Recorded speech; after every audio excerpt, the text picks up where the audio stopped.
houve um seminário no ISEB, Instituto Superior de Estudos Brasileiros, ali na Rua das Palmeiras, em que ele reuniu a nata da intelectualidade.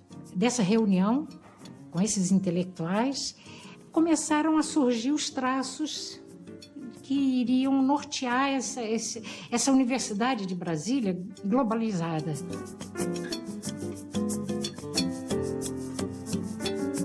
Além dos institutos e das faculdades profissionais, a universidade tem uma série de órgãos complementares. A biblioteca, o centro esportivo, que é importante para a universidade, uma rádio e televisão que nós estamos montando e, sobretudo, a prefeitura do campus, porque tínhamos casa para professor, casa para estudante. Assim que foi concebida a Universidade de Brasília. O Oscar propôs e o Darcy imediatamente topou reunir todos os institutos da universidade num único edifício, com 500 metros de extensão, e que hoje constitui um dos exemplos assim de campus universitário mais vivos, mais cheios de expressão. Eu sempre que circulo ali pelas varandas gigantescas do Minhocão, me imagino assim como se fosse os passeios dos gregos para ouvir filosofia assim à sombra, né?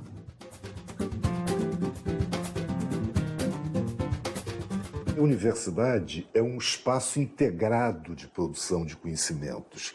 Quer dizer, a fragmentação do saber não gera verdadeiras universidades. Então, a ideia era construir uma universidade com institutos básicos nos quais os estudantes tivessem uma formação, ainda que orientada para determinadas áreas do saber, mas que o conhecimento fosse fornecido na sua universalidade. A Universidade de Brasília queria realizar algo que a USP não realizou, a partir da interdisciplinaridade. Quer dizer, a junção de todas as disciplinas como aquele chão básico em que o homem ia escolher a sua profissão, mas muito mais do que a sua profissão, a sua inserção no mundo. E isso dizia respeito ao Darcy.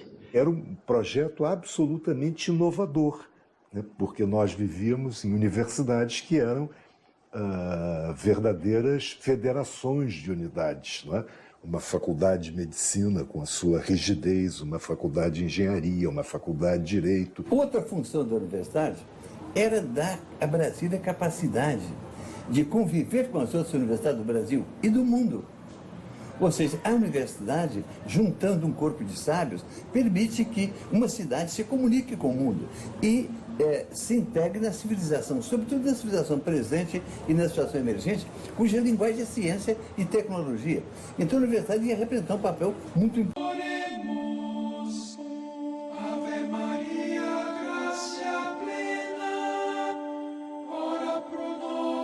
O JK me chama e me diz: olha, Darcy, a igreja quer fazer em Brasília uma universidade católica.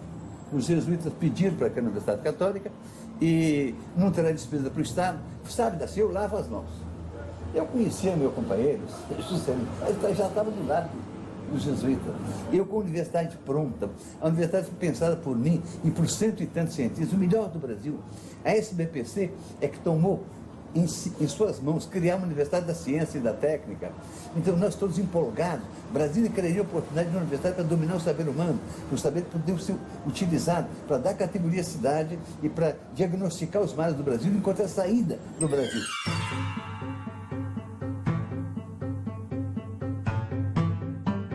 Um dia eu tive um estalo. A gente tem estalo, né? Você não entende. Estalo de vez em quando, porque está muito desesperado. O estalo foi o seguinte: eu tenho que procurar os cães de Deus. Cães de Deus. Dominicani. Cães de Deus. E fui para São Paulo procurar os dominicanos. E foi o Matheus Rocha, que era o geral dos dominicanos. E disse: olha, eu venho propor uma concordata. Está aqui os papéis, você leva para o Papa. O Papa era João 23. Diz o Papa que há 8 universidades católicas, dessas 4 pontifícias, fazendo farmacêutico e dentista, mas não fazem teólogos. Eu proponho fazer no Instituto de Teologia Católica, numa universidade do Estado, que será o primeiro, depois da Revolução Francesa. É uma virada. Vai lá falar com o Papa.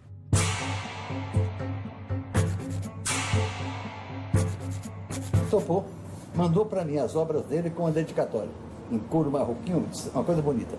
E eu disse, mas cadê a carta do Papa? Ele disse, Papa não escreve carta. Eu disse, cadê a ordem do Papa? Não tem isso não. Isso o que tem? Ele disse, olha, se tem o seguinte, a igreja toda sabe que não há universidade católica em Brasília, que o terreno está livre para você. Então eu cheguei e contei o seguinte, olha, presidente, a católica não existe mais, só a minha. Isso foi assim, impossível. Isso é verdade. Contei a história então a ele, ele rindo, achei espantoso. Então a universidade chegou a ser criada graças a esse pacto. O Frei Mateus foi para a Alemanha, para os países conseguir dinheiro, construiu o prédio básico do Instituto de Teologia, que eu fiz do Frei Mateus vice-reitor da universidade. Até num certo período, ele respondeu pela reitoria da Universidade de Brasília, já quando estava funcionando plenamente.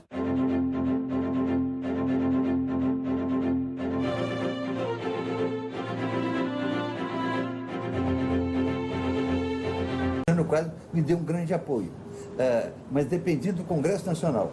Mas só no dia da queda do Jânio, quando o Jânio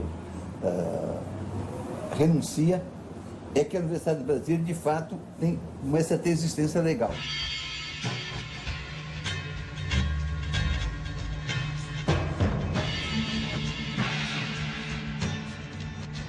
Forças terríveis levantam-se contra mim e me intrigam ou infamam, até com a desculpa da colaboração.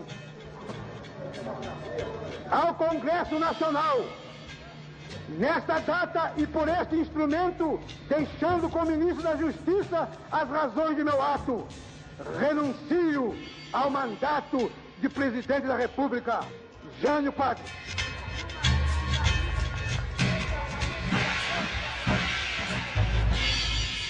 O Mazili tomou posse.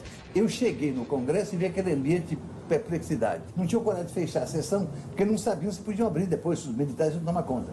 Naquele momento aí, eu cheguei atrás do presidente do Congresso, que era Sérgio Magalhães, e disse, senhor Sérgio, põe em discussão o projeto da Universidade do Brasil, que está no número 18 horas do dia. Ele disse, você está louco? Eu disse, sou o único que tem juiz aqui. Muito sagaz. Ele percebeu.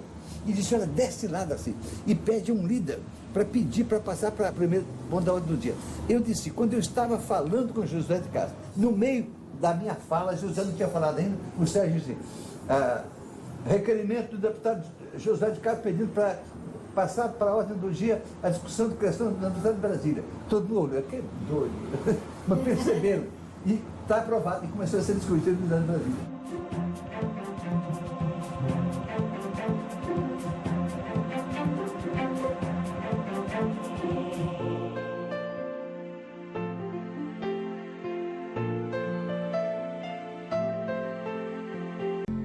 2 de janeiro de 62, eu estava em Brasília e ele me convidou para fazer o vestibular, o primeiro vestibular da UNB.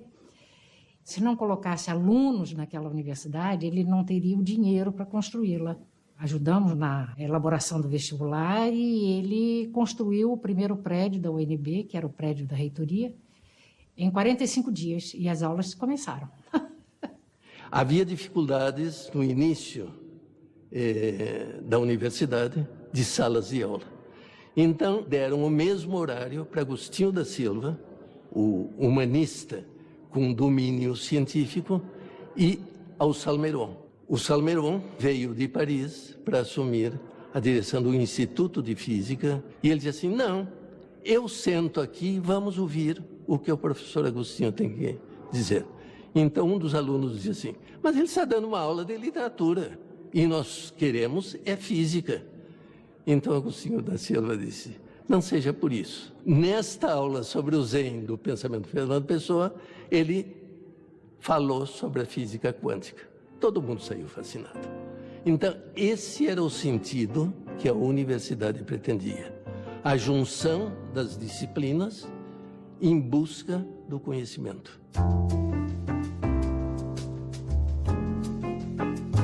A criação da universidade me credenciou também para tratar da educação como tarefa política.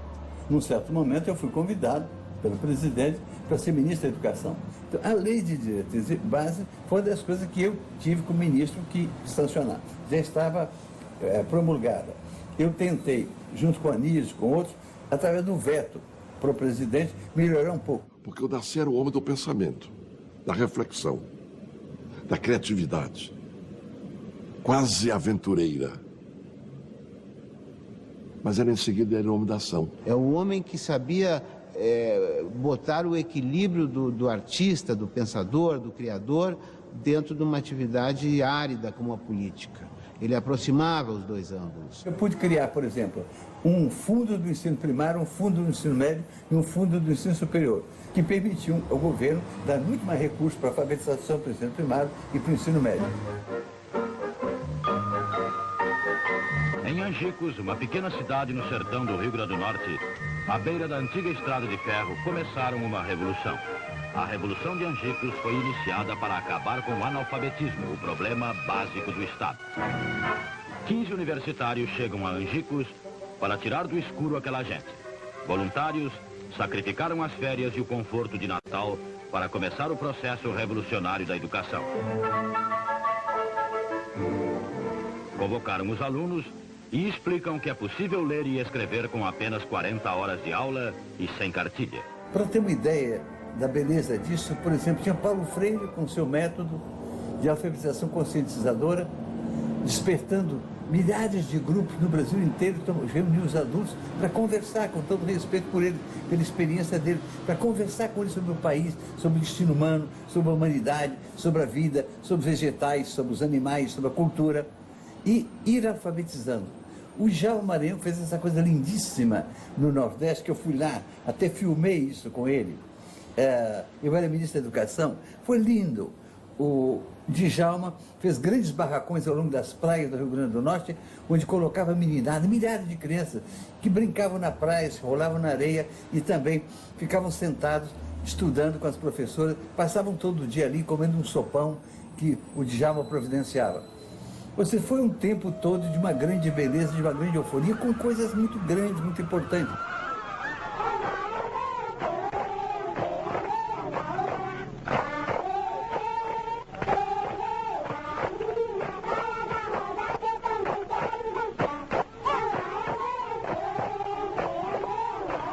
A educação sofreu uma verdadeira deterioração com a ditadura.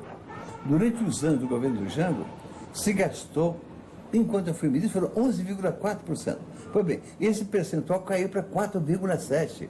Ou seja, menos de metade do dinheiro federal foi destinado à educação.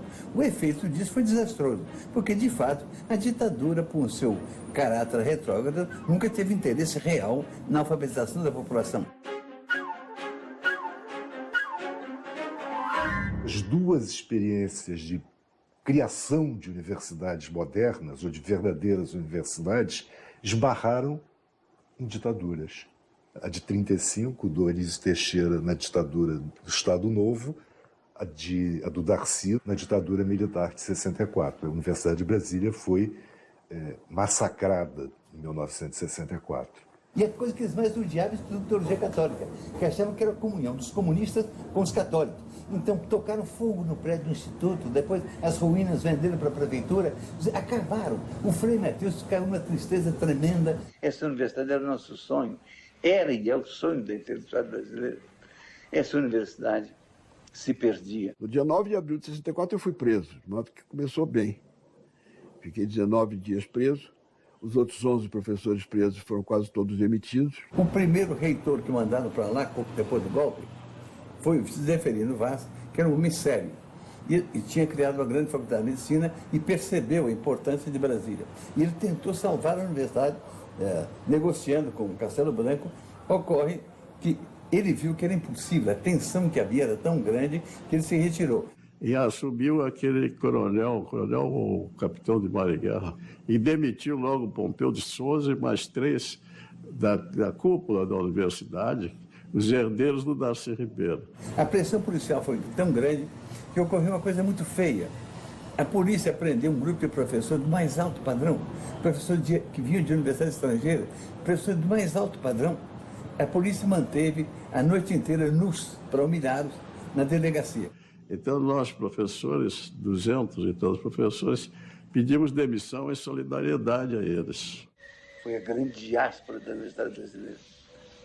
Foram com a mão na frente e outra atrás, deixando casas, mobílias, tudo, para procurar um emprego pelo mundo afora. Eu não sofri a perseguição política, mas sofri a degradação da inteligência. As pessoas que pensavam inteligentemente no Brasil ficaram, evidentemente, marginalizadas.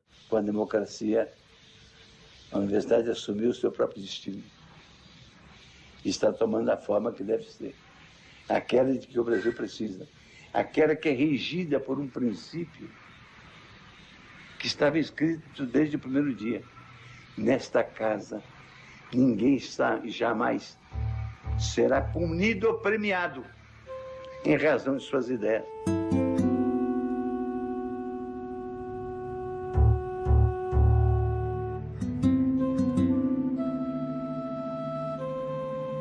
Nós temos uma fragilidade imensa para enfrentar o século XXI. Incrível é que comemoramos sermos a 6ª potência econômica do mundo, mas produzindo coisas do tipo do começo da colonização. Não há um produto, salvo os aviões, de alta tecnologia produzido no Brasil. Estamos nas mãos dos que vendem os equipamentos.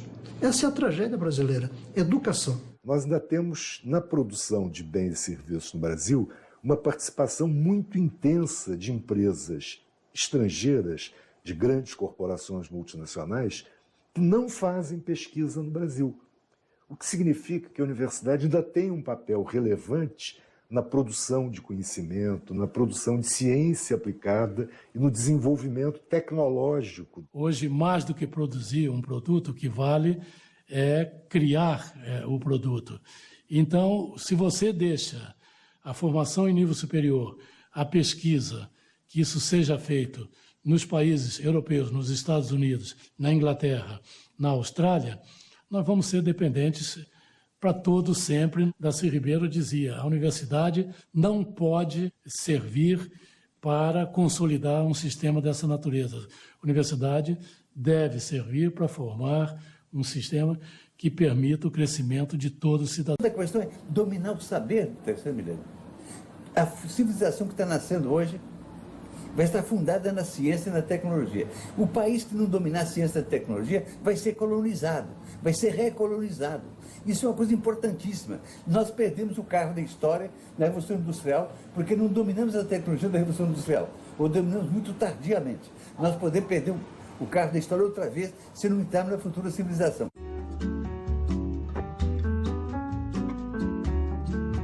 Ele é um educador porque ele é um intérprete e porque ele é um grande utopista, um soldado da mudança da sociedade brasileira.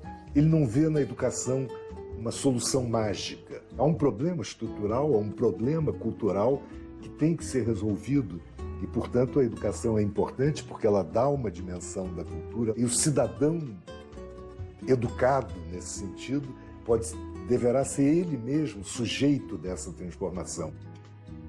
São poucos aqueles que a gente poderia chamar de intérpretes do Brasil, mas nessa galeria está o Darcy Ribeiro. O destino do Brasil é aquele que o Darcy Ribeiro pensou. Primeiramente, a identificação com o outro. Logo, o exercício da fraternidade. Depois, a busca do desenvolvimento e da paz.